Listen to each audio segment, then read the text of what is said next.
Welcome to Homework Lib.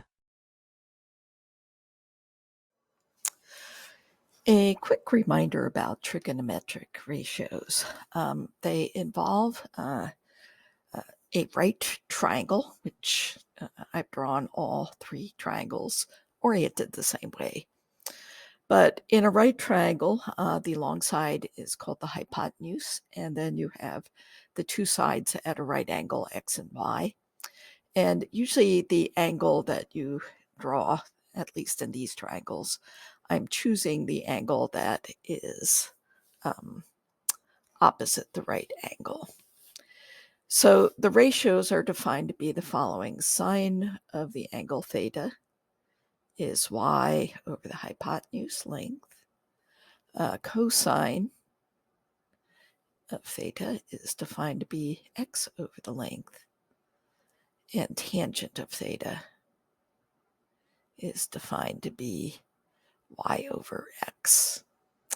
And the inverse ratios, of course, are also defined to be secant, cosecant, and cotangent. But those are a little bit less used. There is the SOHCAHTOA shorthand for remembering these. But if we look at the sine of the theta, it involves the side opposite the angle. So that's the SO, O for opposite. For the cosine, it's the side adjacent to the angle, and that's ka. There's an A in ka. And then TOA is opposite over adjacent. So let's take a look at an example of using a trigonometric ratio. So here we've got some sort of pole that we know is 40 feet in height.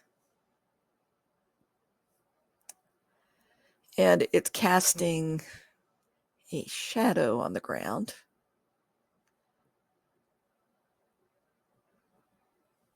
And if we grab the tip of the shadow and connect it to the top of the pole, what we're told is that angle is 67 degrees. And what we're after is the x value. We have the y value. So looking at the two of those, if we're trying to find x, what we use is the tangent of the angle is y over x. And then we can solve for x. So y is 40 feet. And so x is 40 feet over the tangent of 67 degrees. That's 40 feet.